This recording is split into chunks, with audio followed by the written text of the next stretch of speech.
1, 2, 3, 4.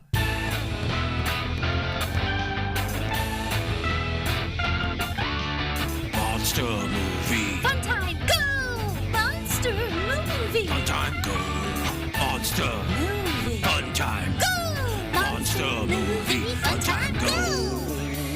With Precious D and Honeybee. Fun time, go! Hello, ladies and gentlemen, boys and girls, friends and neighbors. Welcome to Monster Movie Fun Time Go. Welcome, everybody. Hello. I'm one of your hosts, Precious D. And I am one of your hosts, Honeybee. We are two best friends making our way through the history of kaiju movies, giant monster movies. And we're now up to 1977, 78. Woo! We've been working on our production values, but for this episode, Honeybee is back on her phone. So Yeah, I'm so sorry, you guys. She should be back to her other equipment next week, but if it sounds different than it did, I'm so sorry. So sorry. It's just this once. Just this one. Before we get started, we have a little kaiju news. Kaiju news! There's been a lot of kaiju news lately, but the one specific thing I'm going to report on is Godzilla Island, a Japanese TV show from 1997, is now available to watch for the first time in America and I guess around the world through Toho's official Godzilla YouTube channel. Woohoo! Which is the same place where you can watch the other thing that we're going to be, one of the other things we're discussing today. This was a TV show from 1997 that was 256 3-minute episodes. Holy shit.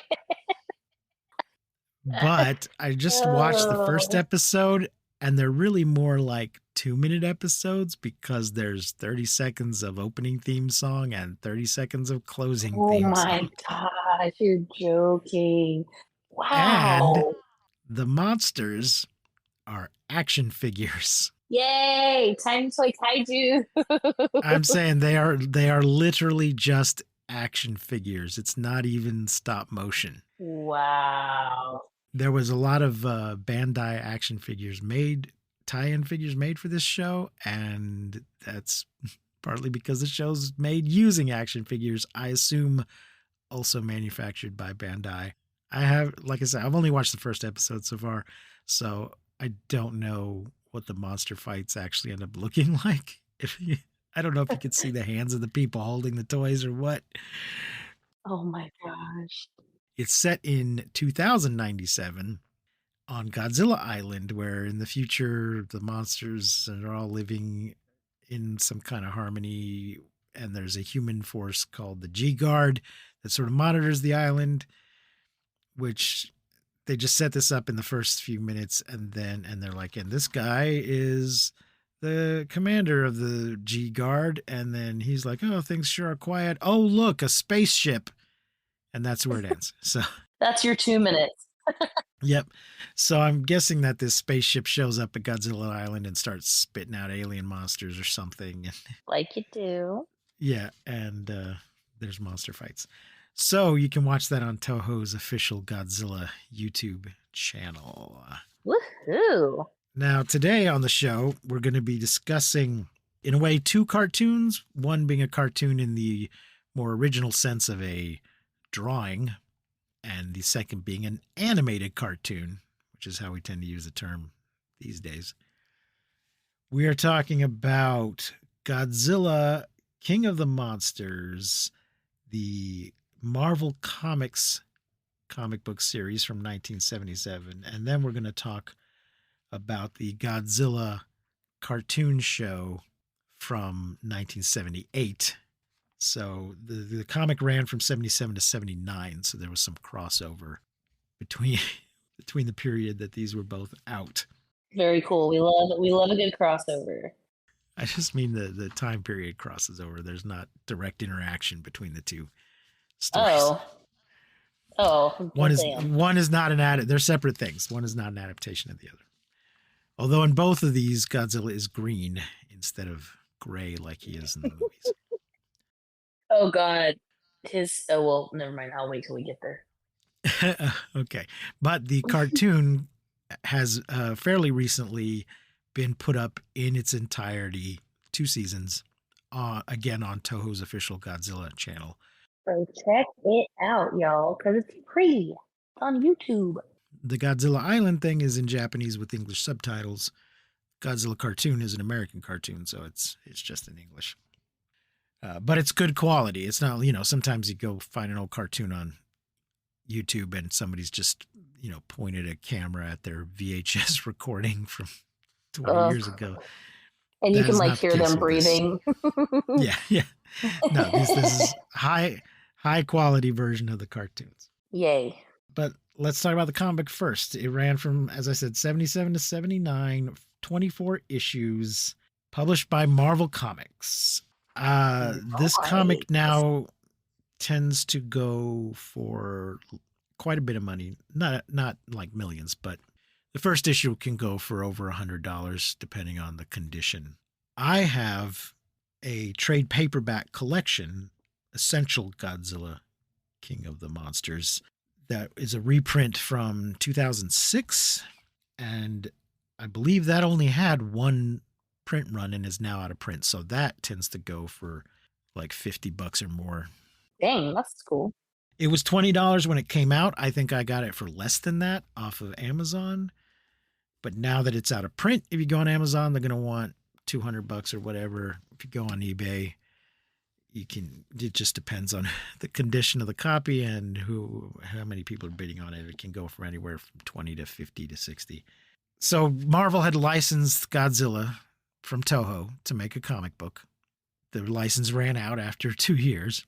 Then years later, they talked Toho into letting him do this reprint, but apparently just this one-time reprint. There's not a second printing of it. You can't buy a digital copy on Comixology or anything, or Marvel Unlimited or anything like that. So now the reprint is a collector's item. The reprint's in black and white. There was a period when Marvel and DC were both putting out these fat trade paperbacks that were, to keep the cost down, black and white reprints of books that were originally in color. Ooh. Most of the ones they put out now, I think, are in color. I don't know if it's just gotten cheaper to print color or what, or they just realize people will pay a little bit more for it, or I don't know. I don't think I had any of this. I was aware of it when it was new, but I didn't have it.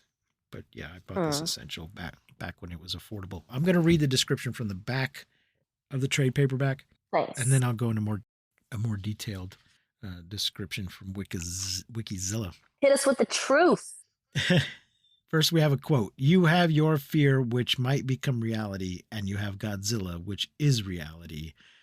Godzilla, King of the Monsters, 1956. So I think that's a quote from the movie.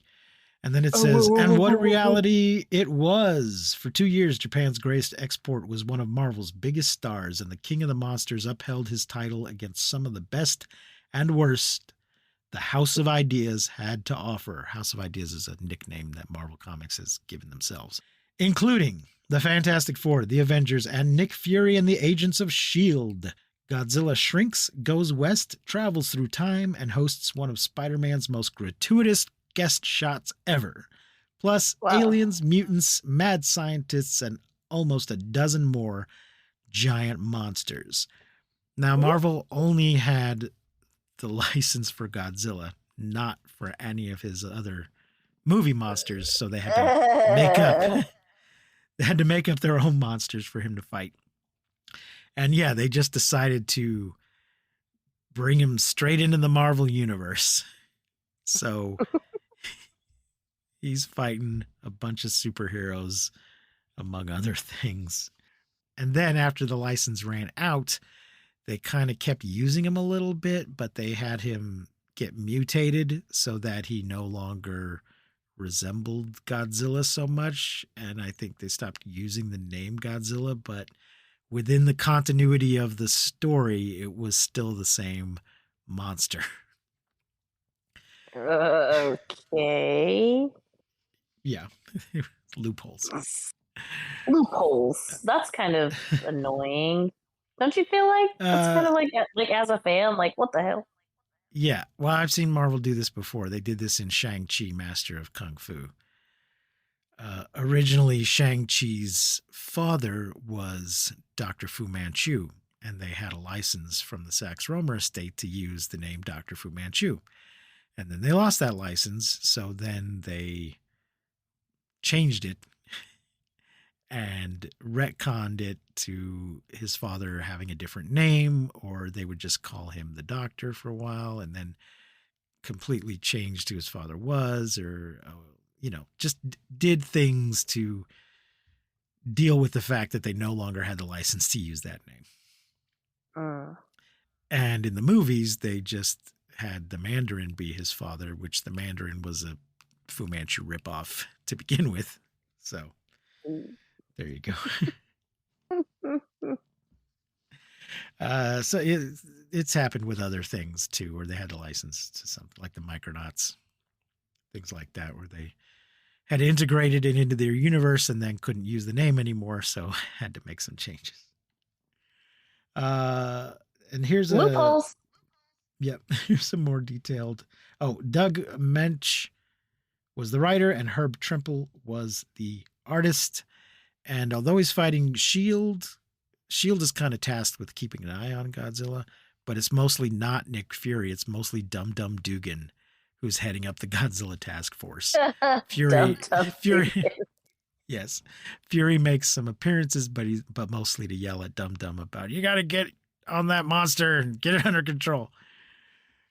If I have to tell you again. Nick Fury. So Dum Dum Dugan was originally one of the Howling Commandos. Excuse me.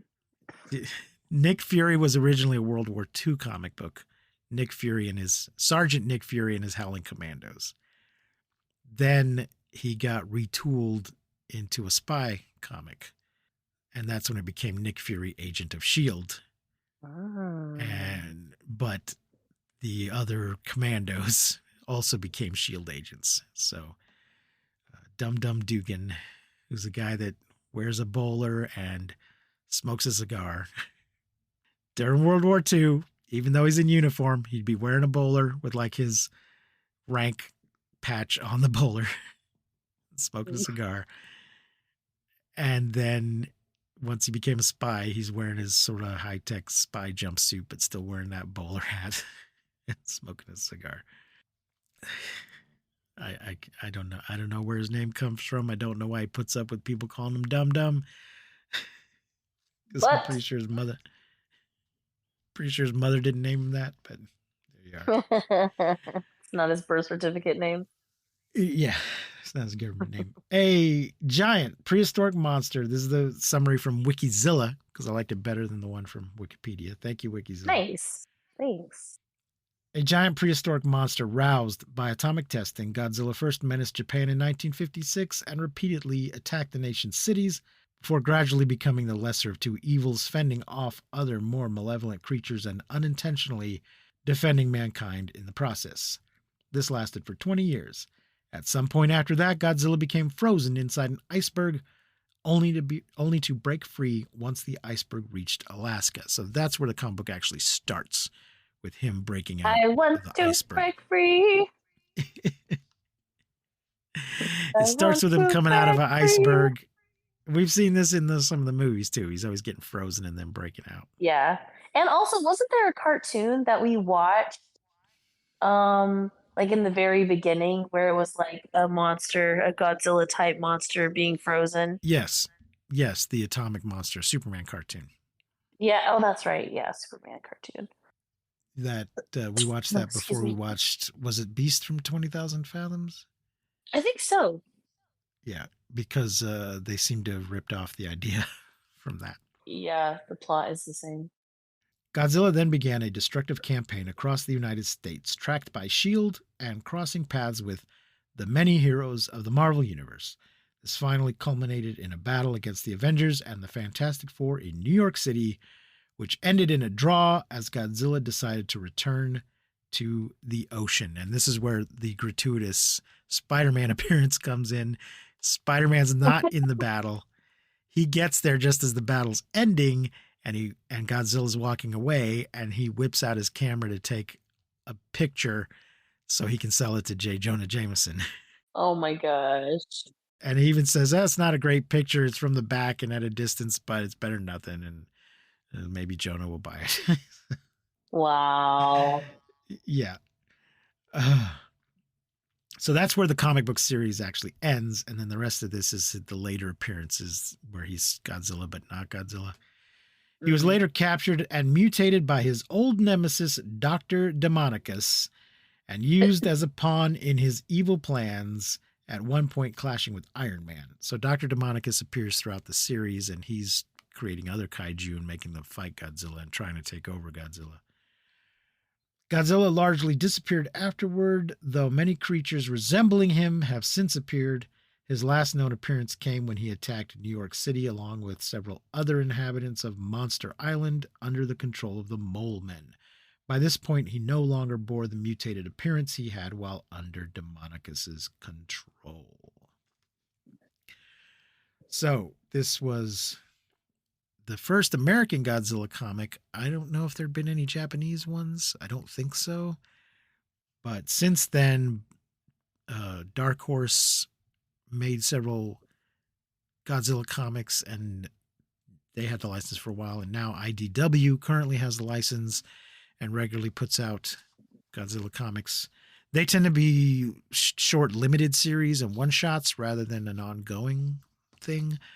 I recently read Godzilla versus the Mighty Morphin Power Rangers.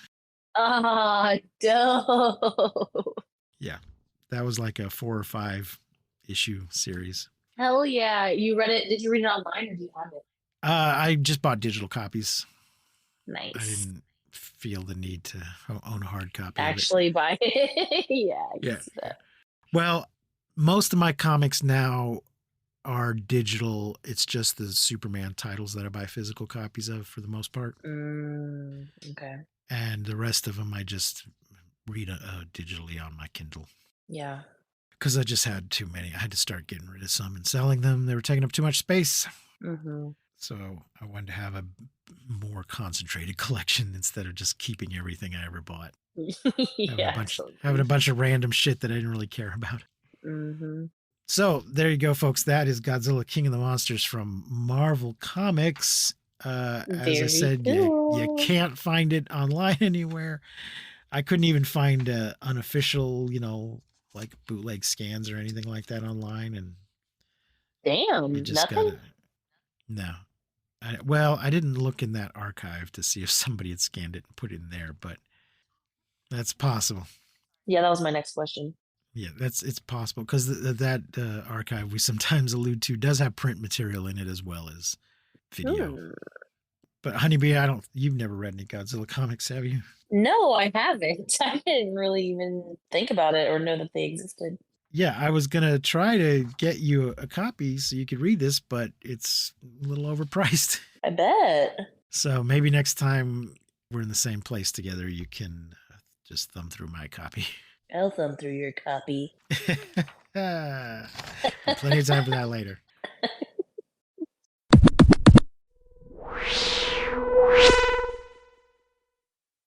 So that was 77 through 79. Now we're moving on to the Hanna-Barbera cartoon.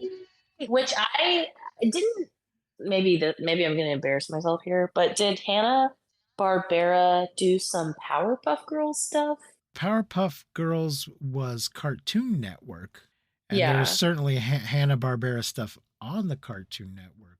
Okay, maybe that's where I just felt like I knew the name and I wasn't sure why, and I thought it was like Powerpuff Girls or something around that time.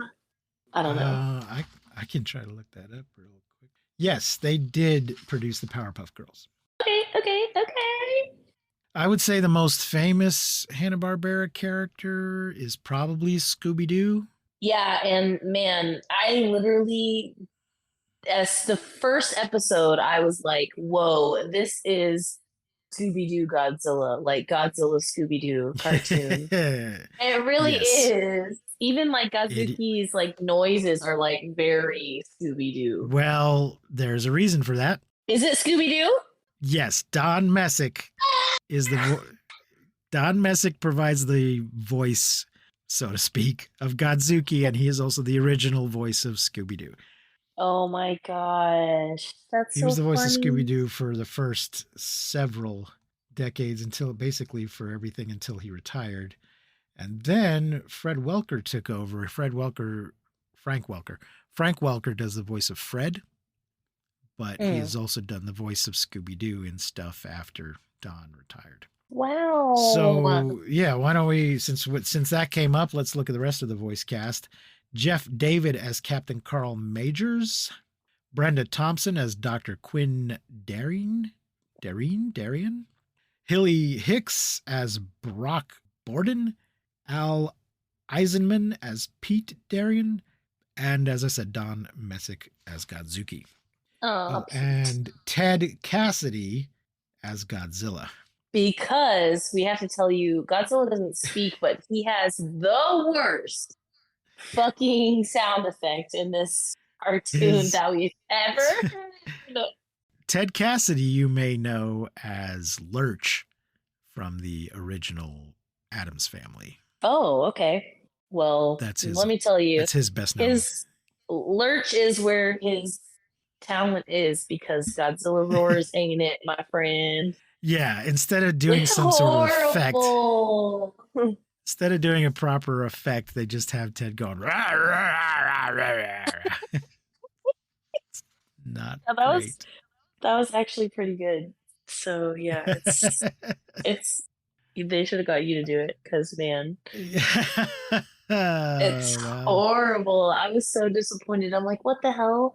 Especially because Godzilla's roar is so iconic and it's that like screechy, just like deep, feel it in your bones, like dinosaur. Same thing when you hear like a T-Rex sound effect. It's that same like ooh, shivers down your spine. And I know it's a cartoon, but shit, like the rah, that stuff is just well, so according to Joseph Barbera, the network wanted them to tone stuff down. His original intention was to kind of just do an adaptation of the movies. mm. And then standards and practices from NBC said don't shoot any flame at anybody, don't step on any buildings or cars.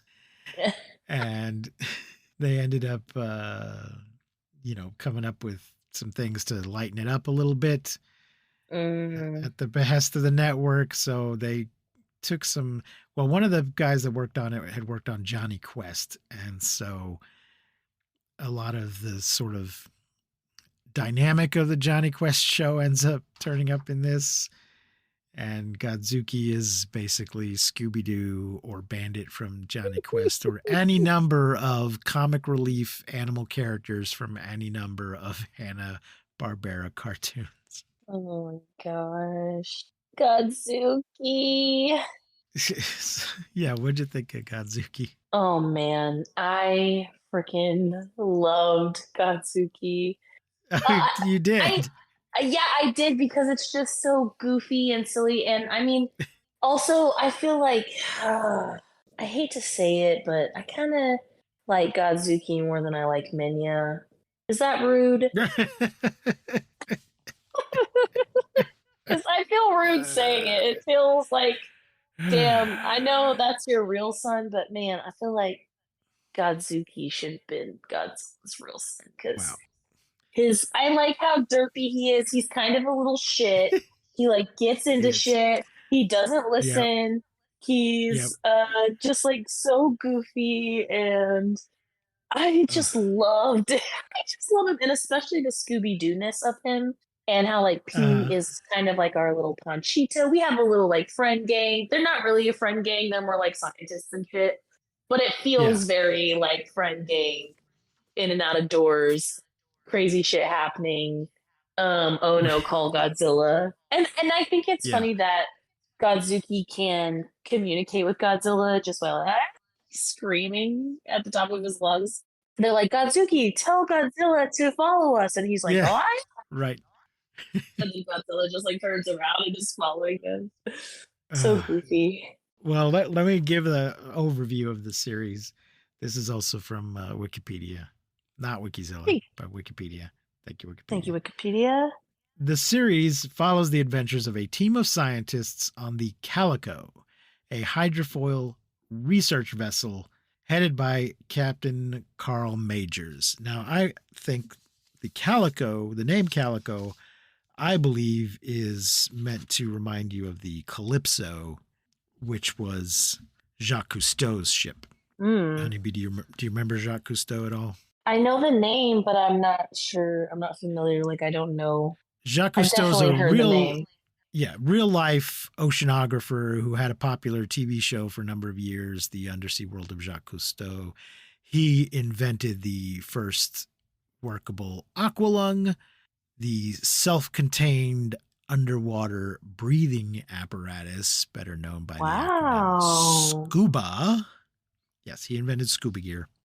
He was an oceanographer, a documenter, had a TV show, appeared on lots of TV shows and movies and things. And his ship was called the Calypso, so I think they named the Calico. I don't think that's random. I think they were trying to make you think of the Calypso. This is about the time period when his show was on the air, and everybody would have known the idea of action-adventure oceanographers. You know, I'm sure that was inspired by Jacques Cousteau. Anyway, they're on this ship with Captain Carl Majors. Just seems to be the captain of the ship. He's not a scientist. He's just a ship captain. The rest of the crew include scientist Dr. Quinn Darien, her nephew Pete Darien, and her research assistant Brock Borden. Also along for the ride is Godzuki, the cowardly nephew of Godzilla and Pete's best friend, in a comic foil role in the show. Godzuki can attempt to fly using the small wings under his arms. Whenever Godzuki tries to breathe fire, he usually just coughs up smoke rings. The group often call upon Godzilla by using a special signaler when in danger, such as attacks by other giant monsters. Godzuki is also able to roar to summon Godzilla. Godzilla's size in the animated series shifts radically, sometimes within a single episode or even a single scene.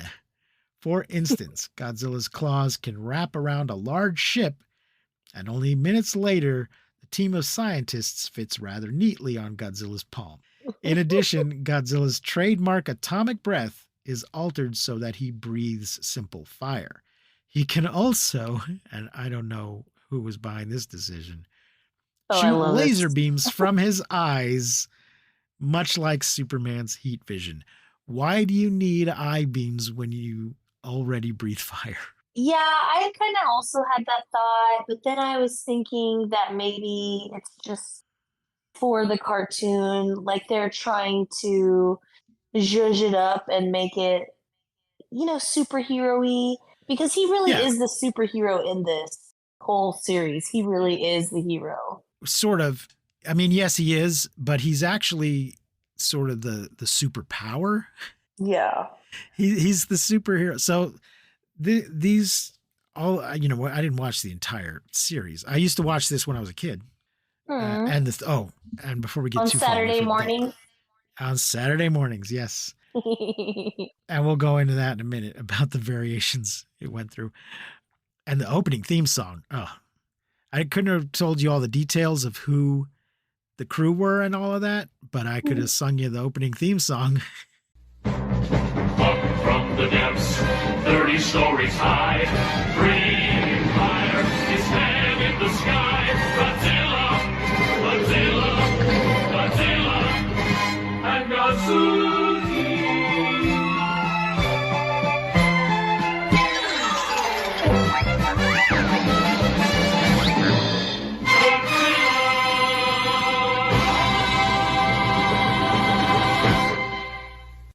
Just like the King Kong theme song, it's probably the best part of the show, at least until it gets to the Godzuki part, and then it turns into doop diddle doop diddle diddle doop doop. It sounds like music you would hear on like a carousel or a merry-go-round. Yeah. Yes, like some Calliope nonsense. Mm-hmm. So I've gotten totally off track. I don't know what I was talking about. Sorry. Him being that he's the superpower. Oh yeah. there's a formula. All of these episodes, there's a formula. And, What do you mean? well, that, they're out there doing science shit. And then a monster shows up. They call Godzilla. It scares the monster off. Then they look into where did the monster come from. And they go, they find out more information about the monster. And then they call Godzilla a second time and he successfully fights off the monster. Yeah.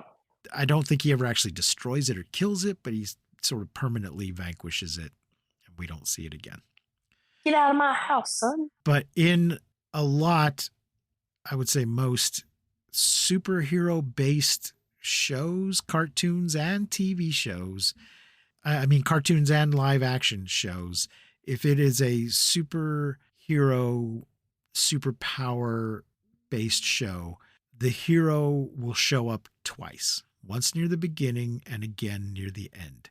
They're almost never in their power mode through the entire episode, whether it's the Incredible Hulk or Superman or some magical genie being summoned or Billy Batson turning into Captain Marvel or anything like that. The power, whether the person just puts on a costume or transforms in some way, the power shows up twice in the episode, but not constantly throughout the episode. So in this series, the superpower is basically the ability to summon Godzilla. Godzilla himself has very little personality, very little will. He doesn't have any goals or objectives of his own. He just shows up when he's summoned, and the heroes steer him towards, they steer him towards whatever needs to be done, and he does it. But most of the time they're interacting with Godzuki and not Godzilla.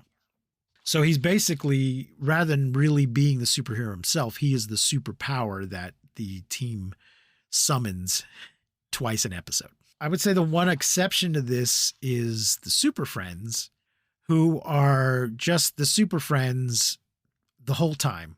And we never or almost never see them change back into Bruce Wayne or Clark Kent or whoever.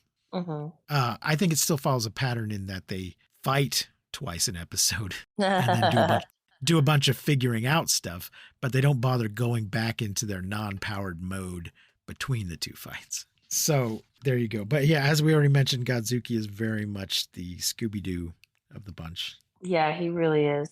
And I guess maybe we should mention Brock Borden is black because it's the 70s and black characters are starting to show up on television.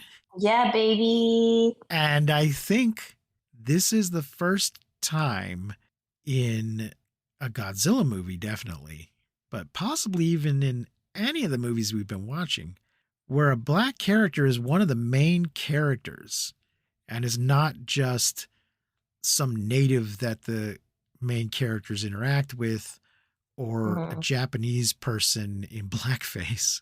Yeah, with the horrible wig. Yeah. I don't think we've had any other black main characters that I can think of in any of the movies that we've watched, but certainly not in any of the Godzilla ones. So that's some forward progress there. Shout out. And we have a lady scientist, but nobody at any point that I saw made a big deal about the fact that she's a lady scientist. No, she was just a scientist who happened to be a lady. So we're starting to finally hit that mark. Yeah. where she can just do her job and nobody needs to comment on the fact that she's a woman. We do have this weird thing you get in most cartoons where it's never a complete family. Almost never. Because like Pete's her nephew. Yeah, Pete's her nephew. Where are Pete's parents? Why is Pete with her? Are his parents dead or is he just doing an internship? It's not clear why he's on this boat. He's staying the summer at his aunt's house. Right. But it does seem like he's there all the time. So maybe she's actually his guardian, but it's never explicitly stated. Yeah, he could just be hanging out with her during summer vacation. Mm-hmm. But it's a lot of episodes for him to be doing that. So I think she's his guardian. But yeah, most of the time, like Johnny Quest, it was Johnny and his father, but his mother was nowhere to be seen. And I don't know if she was ever even mentioned. In a lot of these things, it's only one of the parents. The other one, we don't know what happened to them. Or it's a nephew or something like that. And I don't know why that is. There's no reason why Captain Carl and Dr. Quinn couldn't have been both of his parents, because Carl certainly acts like a father figure. I don't know. It's just a thing they do. Just some depth, just to give it some depth and some relatability, maybe. I don't know. So I was going to mention how the format of this show. So it premiered as the Godzilla Power Hour. So it was a half hour of Godzilla with a half hour episode of Jana of the Jungle. That was basically a female Tarzan. Oh. There were 13 episodes in that season. Well, the first 8 were part of the Godzilla Power Hour, and then, let's see, it premiered, I'm looking at Wikipedia here, premiered in September. Then, in November, it was expanded into 90 minutes. They added Johnny Quest reruns, because Johnny Quest had been, like the Flintstones, Johnny Quest was originally a primetime show from years before. They added Johnny Quest reruns and titled it the Godzilla Super 90, because it's 90 minutes. Then it split off into its own show just called Godzilla. Then it became the Godzilla Globetrotters Adventure Hour. Okay. Because the Harlem Globetrotters, the basketball team, they had a cartoon show. Oh, okay. And then it got repackaged again as the Godzilla Dynamut Hour. And finally, the Godzilla Hong Kong Phooey Hour, until it was eventually canceled. So it only had 2 proper seasons, and then they would just, repackage it and rerun it, pair it with something new. The Godzilla Hong Kong Phooey Hour ended in 1981. Well, they had already stopped making episodes in 1979, but they were still running it, but they weren't making any new episodes. If you see what I'm saying. Yeah, totally. Reruns. And they used to do that a lot back then. They would show old stuff, like I said, the Flintstones. I saw on Saturday mornings, but it was originally on primetime when it first came out. And then they would do new versions sometimes, but sometimes they would just keep showing the same old stuff. Those old Warner Brothers cartoons just got recycled and repackaged. Those things were from like the 40s and the 50s, and they would keep showing those on Saturday morning cartoons for decades.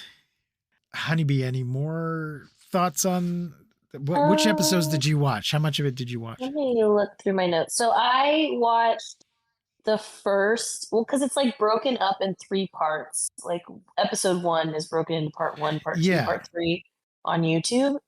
I think basically on YouTube, they just, for each, what would have been a commercial break in the original airing, they just cut, they made it a separate file on the YouTube site. I don't know why. I think the reason why is because I did a little bit of snooping on this YouTube channel, is because they were releasing each, like whatever it is, 10 minutes or whatever, each part weekly.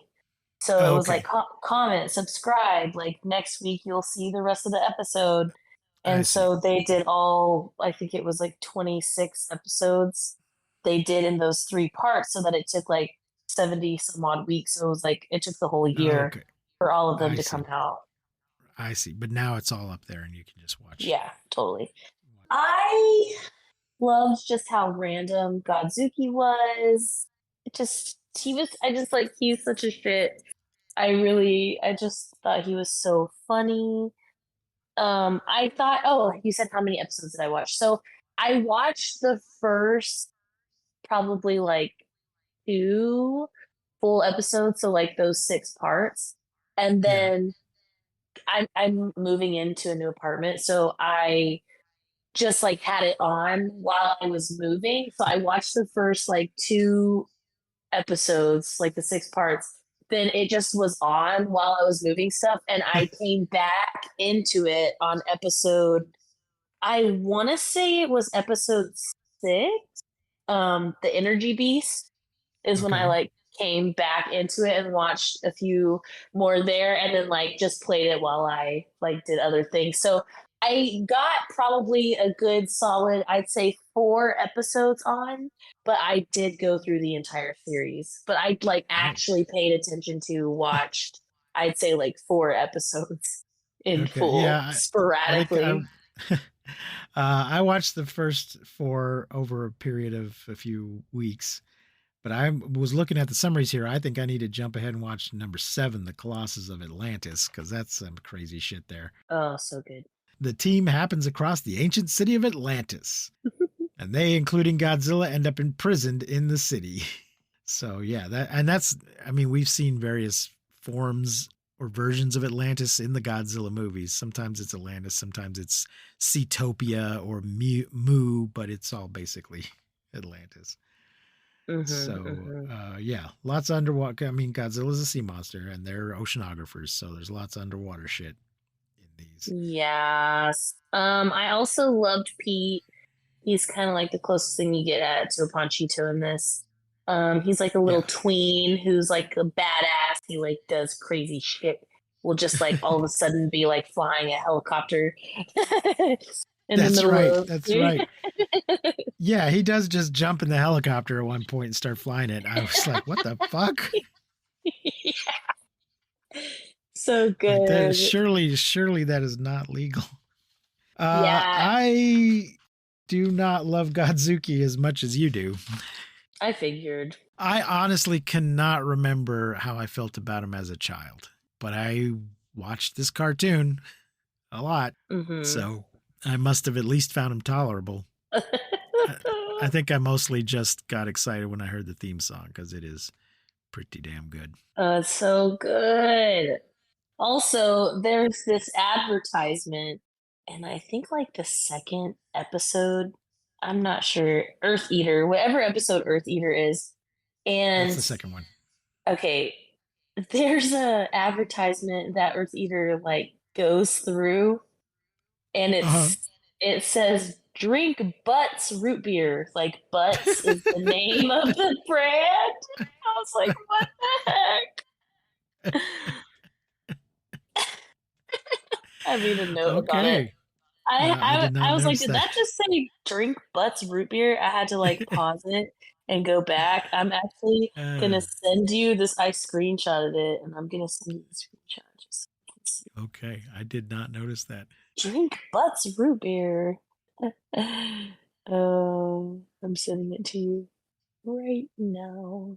Somebody posted a picture, a drawing they had done on Reddit of this cartoon Godzilla fighting the cartoon Godzilla from Godzilla the Animated Series, which was a spin-off of the 96 American Godzilla movie. Mm. And then in the discussion of that, somebody was pointing out that this version of Godzilla is the second largest Godzilla ever, although, as we said, his size changes radically Yeah, they both throughout the of show. both of them of both of them. Godzuki too. Like at one moment he'll be huge, and then the next minute he'll be really small. The very largest version is the one from Godzilla Planet of the Monsters, which is an anime that is on Netflix from 2017, and it is the first of a trilogy of Oh anime damn! Godzilla movies. So we will get to those eventually. Woohoo! This, so that is the third animated version. This is the first animated version. The second is the one that I just mentioned, Godzilla the Animated Series. Then there's this trilogy of animes, and then there is the current Godzilla Singular Point, which has a second season coming out soon. And as far as I know, that's all the cartoon versions there's been.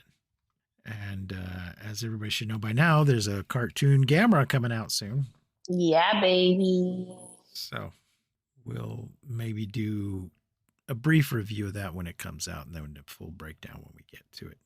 So, Honeybee, what are you going to rate Godzilla from the Godzilla Power Hour? Well, I'm gonna rate the cartoon itself, like a 4. Highly recommend. I think you should watch it. It's funny. It's silly. The animation is great. Oh, another note I have is that I think Firebird was just Rodan. Yeah.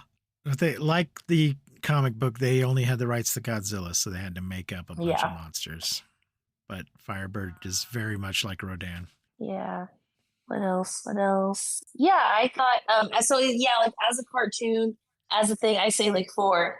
The Godzilla himself in this, I did really like him because he was like the superhero, like he was the good guy. He was like fighting off the whatever. And that was cool. Like how they just like summon him every time. Like they just call him like, "Hey, Godzilla!" Like Batman, like do the signal, and like all of a Yes. sudden Yeah. he's there, Oh, and then doing the thing. yeah. Oh, I wanted to mention that. I meant to mention that. Hanna-Barbera does not believe in origin stories, apparently. There's a tendency in these cartoons to just start off with things already the way they are and no explanation of how they got to be that way. So they have this device, this basically a box with a red button on it that the captain wears on his belt. And when they push this button, it summons Godzilla. There is no explanation of how they met Godzilla in the first place, how they got him to agree to show up when they push this button, or what they've done to force him to show up when they push this button, or whatever. Why Godzuki is there and so friendly with them. It's assumed that Godzuki is Godzilla's son, but I don't know that it's ever explicitly stated. But that's how they behave, sort of. Mm. Yeah, and as I said, no explanation of why the kid's on the boat. It just starts off with, "Hey, here we are on the boat. Oh no, a monster! Call Godzilla." But yeah, there's a real tendency to do that in Hanna-Barbera cartoons, is not bother explaining how anything got to be the way it is. They just jump right in. And sometimes that can be a good thing, but I think with with kids cartoons, especially, and cartoons, like it's easy to get away with that. You know, yeah. it makes more And, sense. You're not like searching for that. Like, what does it mean? It's just easier to accept yeah. when it's like animated. But it's also part of the episodic nature of it that Hmm. each story is very self-contained. They're not going to assume that you are watching every week. So Yeah. there's no overarching storyline, that nobody changes. The status quo is maintained throughout. The Hmm. situation is never, it's always been that way. It's always going to be that way. Nothing ever changes because they don't know what order you're going to watch these in, or if you're going to watch it every week or anything like that. So in every episode has to have everything already the way it is and not bother really explaining anything. Any explanation necessary will be covered in the theme song, which in this theme song just tells us that he comes up from the depths and he breathes fire. And how And he's tall he big. is. Yes. And that there's also Godzuki. And Godzuki. It just makes me so happy. Watch this. Well, People, listen to me. Go to your YouTube right now. They're the longest one is like 9 minutes. I think the shortest one is like 5 minutes and 8 seconds, if I remember that correctly. Like they're short. Go enjoy yourself. yeah, but nothing compared to the Take a shortness dive. of Godzilla Island. I think I'm only going to rate it a 3, but I did really love it when I was a kid. Just Nice. I have a lower tolerance for Godzuki style nonsense as an adult. Yeah, I say like the cartoon a 4. I'd say like the Godzilla himself a 3, just because he's kind of lame. Like he doesn't really we don't like he yeah, exactly. Also, I feel sort of embarrassed to say this too, but I kind of realized in watching this cartoon that Reptar from the Rugrats is also a Godzilla thing. I have not watched that much Rugrats. Well, it was kind of like something that I watched a lot of, or it was Right. very, it was definitely my those years, like the years I was coming up, like I was the audience intended for that. And they have like a Reptar, and I am Reptar, hear me roar. And he is very Godzilla. I never really knew that. I realized like he's just a dinosaur to me. But seeing this animated Godzilla with the spikes in his back, I was like, oh, Reptar is also a Godzilla type thing, or something that was like inspired by or like based off of, you know? Yeah.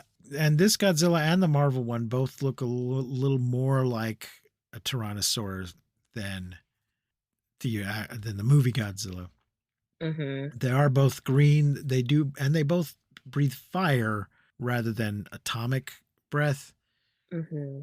In the cartoon, I don't know if they mention atomic much in the comic. They're trying to get away from the political implications of Godzilla by not mentioning atomic energy or atomic bombs or anything like that. So that's why he's just kind of a fire-breathing dragon rather than an atomic dragon, a child of the bomb. Dragon, not lizard. I don't do that tongue thing. All right. I think that's all the notes I have. That's all everything. Godzuki you can stand. Yeah, I'm sure as soon as we're done, I'll think of something else. Oh, totally. Every episode. Folks, we have a Patreon now. Patreon.com/MMFTG. Consider supporting us on there. Follow us on the Twitter and the Instagram and the Letterboxd. Give us a review on whatever podcast platform you use. Consider listening on Spotify. Download Spotify. I guess that's going to wrap it up for today. I have been Precious D. And I have been Honey Bee. Thank you so much for being here, you guys. Remember to keep calm and take shelter in basements. And please don't misuse science. We won't see you, but you will hear us next time on Monster Movie Fun Time Go. And Godzilla.